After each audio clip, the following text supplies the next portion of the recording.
Então, bater um papo rápido aqui, como toda semana a gente tem feito, tem tentado aqui compartilhar, trocar com vocês aí conhecimento, experiências que sirvam para o dia a dia de vocês, não só para a vida profissional, não só para o empresarial e profissional de vocês, mas também para aquilo que nós somos, né? Para o nosso dia a dia, para nossa vida. Na verdade, a gente não tem várias vidas, a gente tem uma vida só, e essa nossa vida se divide em vários segmentos, né? Então a gente tem aí conhecimento para compartilhar, que servem para a nossa vida profissional, para a parte profissional da nossa vida, empresarial e também pessoal. E vindo para essa auditoria, para auditar essa empresa de ônibus, vou falar para vocês que é uma das coisas que eu mais amo fazer, viu? Trabalhar com o que eu trabalho, fazer o que eu faço, prestar consultoria e também auditar empresas, é uma coisa que eu amo fazer, porque eu tenho a oportunidade de conhecer empresas diferentes, processos diferentes e principalmente pessoas diferentes. E independente do setor, do segmento, do porte da empresa, hoje eu vou auditar uma empresa grande, mas já tive também a experiência de auditando, trabalhando, prestando consultoria para empresas pequenas, para empresas muito pequenas. Mas eu posso dizer para vocês que é sempre muito gratificante, é muito enriquecedor para mim poder ter essa experiência de conhecer empresas novas, segmentos novos, visualizar processos novos, diferentes e principalmente ter a possibilidade de interagir com gente diferente também. Porque em cada uma dessas interações que eu faço, eu tenho a oportunidade de transmitir alguma coisa, transmitir conhecimento, todo o conhecimento que eu adquiri pelos anos de estudo, formação, experiência que eu tive a oportunidade de trilhar. Mas eu afirmo para vocês que eu também aprendo, absorvo demais com cada uma dessas andanças, com cada uma dessas coisas. E é, é isso que eu quero compartilhar com vocês. Quando eu estava vindo para cá, no caminho, eu vim aqui já mapeando, né? Obviamente fiz o dever de casa, né? Quando a gente vai para uma auditoria, a gente sempre faz um estudo, né? Estuda um pouco a empresa, tenta entender o que a empresa faz, dá uma olhada na documentação, acessa o site, vê manual, política e coisas do tipo. E esse é o dever de casa que naturalmente eu fiz, mas dirigindo, eu não sei como é que vocês são. Tem gente que tem bons insights quando está tomando banho, tem gente que tem bons insights enquanto está cozinhando, e eu tenho bons insights enquanto estou dirigindo. Ideias surgem na minha cabeça sempre quando eu estou ali dirigindo e dirigindo para cá. Tive alguns insights, alguns pensamentos sobre, caramba, qual a abordagem que eu vou adotar na auditoria dessa empresa? Qual a trilha, né? Qual é a caminhada que eu vou seguir para avaliar realmente ali o que tem de positivo e o que pode ser melhorado dentro de uma empresa que transporta pessoas. E eu me coloquei nesse exercício, me coloquei na posição de um passageiro, né? Me coloquei na posição, se eu fosse um passageiro, o que me agradaria, porque o passageiro, nesse caso, é o cliente, né? Na verdade, você tem que pensar que uma empresa de ônibus tem dois grandes clientes. O primeiro cliente é o Estado, que é quem dá a permissão para aquela empresa operar, que é um serviço público, né? Feito sob permissão estatal. E o segundo cliente, com certeza, o principal deles, que é quem está usando o serviço no dia a dia, é o passageiro. E eu me coloquei na posição de passageiro. Né? Como passageiro, qual o tipo de serviço eu gostaria de receber, qual o tipo de serviço que eu gostaria de ter utilizando um ônibus. Então, eu me coloquei, né, na posição de alguém que utiliza um serviço como esse. Porque numa prestação de serviço para transporte de passageiros, essa empresa ela faz tanto fretamento para empresas, né, empresas que precisam de ônibus para transportar funcionários, ou se uma empresa que precise, por exemplo, fazer uma atividade, ou que precise de um fretamento, pode fazer uma alocação desses veículos, fazem tanto esse trabalho, quanto também fazem linha, né, linhas urbanas, municipais, estaduais e interestaduais também. Qual seria a minha, né, como cliente, como usuário, coisas eu gostaria realmente de receber em termos de serviço, né? Pontualidade, são requisitos, né? Eu, como parte interessada, como cliente, né, parte interessada, quais seriam os meus requisitos ali? Talvez a pontualidade no serviço, a cordialidade de um motorista ou cobrador, enfim, de um motorista, a cordialidade, a pontualidade, né, a segurança transmitida por esse motorista na condução daquele veículo, né? A qualidade da frota, né? A frota tem que estar nova, tem que estar limpa, perceber que há uma manutenção, um cuidado, um carinho ali com a manutenção daquilo, porque na verdade o que eles fazem é transportar, né? Eles transportam vidas, transportam filhos, transportam mães, transportam pais. Então, eu como usuário gostaria muito de ver isso lá. Então, como é que eles fazem a manutenção? Como é que eles gerem a manutenção, gerenciam a manutenção? Como é que eles cuidam da frota?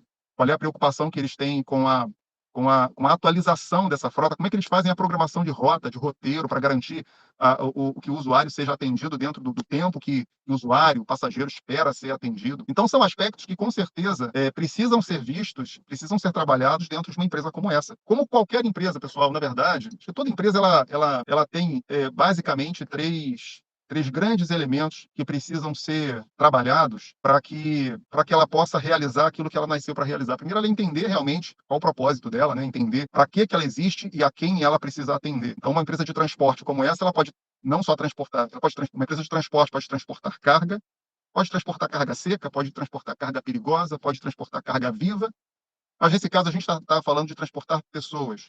Então, o entendimento de que ela não, o entendimento de que ela de que o propósito dela é transportar pessoas de um ponto A ao ponto B com segurança, com conforto, da forma mais aprazível possível, da melhor maneira possível. Então, entender o propósito é o primeiro ponto. Segundo ponto é a empresa entender que ela precisa ter processos bem organizados. E o terceiro ponto é ela entender quem são as pessoas que ela precisa colocar e como ela precisa conscientizar as pessoas que ela tem ali, conduzindo veículos, recebendo passageiros, tratando com clientes, lidando com reclamações, fazendo a manutenção dos veículos que vão para as ruas para fazer lá né, todo esse trabalho, enfim. Quem são essas pessoas e como elas fazem para transmitir para essas pessoas o propósito? Anteontem estava num atendimento, estava numa empresa e tive uma conversa com uma menina que estava responsável por treinar um novo funcionário para o setor fiscal. Ela era do setor fiscal, ia para uma outra área e precisava encontrar alguém que ficasse no lugar dela. E ela falou, Bruno, eu não sei o que eu faço, porque, na verdade, nos últimos 6 meses já passaram 4 ou 5 pessoas, foram 4 ou 5 pessoas passando pelo setor, eu já treinei essas 4 ou 5 pessoas, mas as pessoas não ficam. Elas não conseguem performar, elas não conseguem fazer o trabalho que elas precisam fazer para que eu possa passar para a área que, na verdade, eu fui designada e é onde, na verdade, eu quero trabalhar, é onde eu quero atuar aqui dentro da empresa. E aí eu falei para ela, tá, mas como é que você tem feito esse treinamento? Eu falei, olha, eu falo, eu mostro, eu fico do lado, eu tento ensinar, mas eu acho que já estou com tão pouca paciência que talvez o problema esteja em mim, talvez o problema esteja em mim, talvez eu não esteja conseguindo transmitir para essas pessoas a visão da empresa, compartilhar com elas o propósito do que a gente faz aqui e ensiná-las a executarem o trabalho que elas precisam executar. E aí eu falei para ela, Ana é o nome dela, eu falei, Ana, como você tem feito isso? Você tem genuinamente, verdadeiramente se preocupado com as pessoas com quem você está lidando, as pessoas que você está se propondo a ensinar para ficarem no seu lugar, ou você está tentando se livrar de um problema?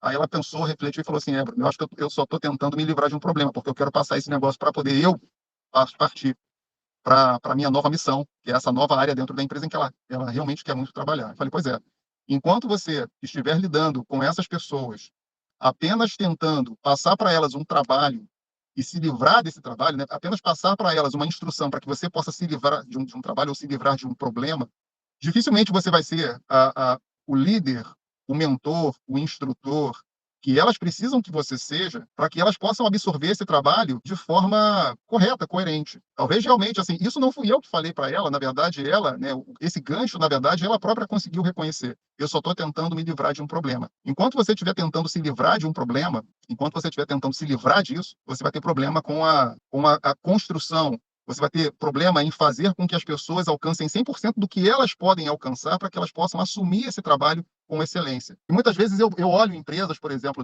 né, pegando paralelo, e por que eu estou puxando isso? Porque eu vejo empresas de ônibus, na verdade, lidando com passageiros como se passageiros fossem carga. Mas, na verdade, passageiros são vidas, são pessoas, não são carga. Não são cargas que precisam ser pegas de um ponto A e despejadas num ponto B. São vidas que precisam ser transportadas. Quando a gente tem o entendimento do propósito e a gente constrói bons processos, e a gente verdadeiramente se preocupa com as pessoas, e a chave está aí, está na preocupação genuína com as pessoas. A gente deixa de ser cartesiano em olhar processos que são, sim, importantes e necessários, mas a gente olha para o elemento mais importante desses processos, que são as pessoas. E quando a gente se preocupa com isso, as coisas fluem melhor. Então, entender a missão, o propósito, o porquê da gente estar fazendo o que a gente está fazendo, compreender os processos que a gente precisa fazer e, por último e principalmente, ter uma preocupação, adotar uma preocupação verdadeira com as pessoas. Quando a gente se preocupa com as pessoas, a gente conecta com pessoas, e quando a gente conecta com pessoas, a gente consegue fazer com que a gente consegue compreendê-las melhor, e fazer com que elas cresçam. E era isso que estava faltando para essa pessoa, era isso que estava faltando para essa menina, para a Ana, na caminhada dela de conseguir um substituto para o trabalho que ela vinha fazendo. E essas são coisas que eu vou muito avaliar nessa minha andança aqui na empresa que eu vou hoje auditar. Foi o Salles que fez um comentário. Salles, pode fazer um comentário, se possível, rapidamente, brevemente, se puder abrir o teu microfone aí e fazer o comentário, fica mais fácil.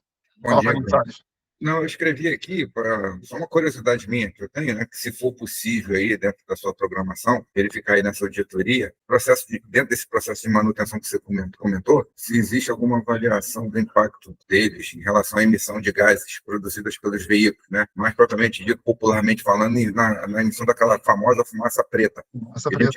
A gente anda aqui pelo Rio, a gente vê diversos ônibus botando aquela para fora, aquela nuvem de fumaça preta, né? Que sinaliza e nos dá a impressão de que não existe esse controle, esse cuidado, garantindo que elas estejam dentro de níveis aceitáveis, né? Eu nem sei quais são. Vamos verificar se eles têm esse controle. E outro ponto também é em relação à curiosidade, a grande descarte de pneus. O que eles fazem com esses pneus? Se Maravilhoso. programa de descarte consciente, como é que é feito esse processo, se existe uma reciclagem. É isso aí. Eu já vi algumas matérias interessantes em relação a isso.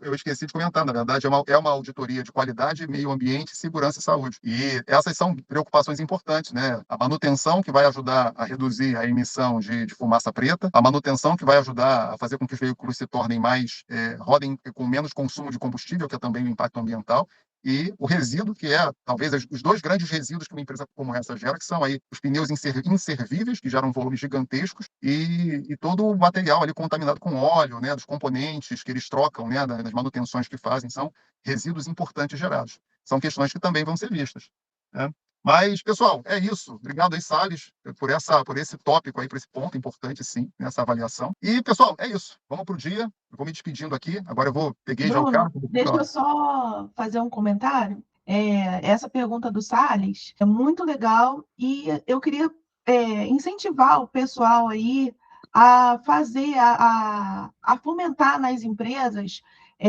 a Semana do Meio Ambiente, que vai ser, ela começa agora, dia 31/5, e vai até o dia 5/6. Então, assim, seria muito interessante se a gente pudesse fazer uma conscientização dentro das empresas que a gente trabalha sobre a questão ambiental. Então, eu quero incentivar o pessoal aqui a abrir essa campanha dentro das empresas, trabalhar conscientização, seja nas DDS, né, seja em todas as áreas, fazendo um trabalho de conscientização ambiental aí para a Semana do Meio Ambiente.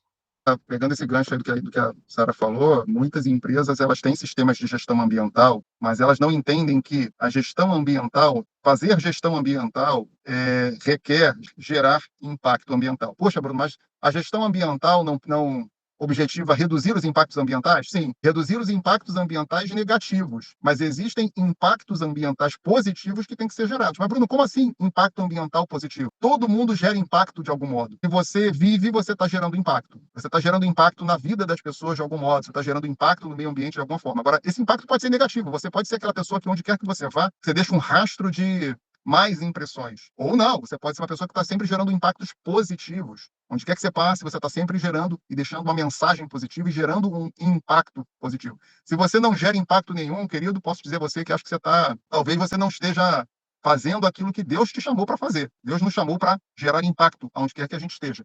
Então, assim, existem impactos ambientais, impactos socioambientais positivos que têm que ser gerados. Então, diminui o impacto socioambiental negativo e encontre impactos socioambientais positivos que possam ser gerados. E aí sim você vai estar, a sua empresa, vão estar fazendo aquilo que vocês foram chamados para fazer. Então, se você tem uma área de gestão ambiental, um sistema de gestão ambiental, uma certificação ambiental, esse chamado que a Sara fez é extremamente importante aí e é muito válido. Galera, obrigado pela presença e pela participação de todos. Vamos para o dia, vamos gerar impacto, vamos prosperar e vamos crescer hoje aí. Grande abraço para vocês. Agora eu vou seguir aí mais 5 quilômetros pela frente até chegar no meu destino. E peço a Deus que todos aí tenham um dia mais que abençoado, próspero, abundante e rico. Excelente dia para todos. Grande abraço. Depois eu conto para vocês aí como é que foi a experiência, como é que foi a auditoria na empresa de ônibus. Depois eu compartilho com vocês. Grande abraço, pessoal.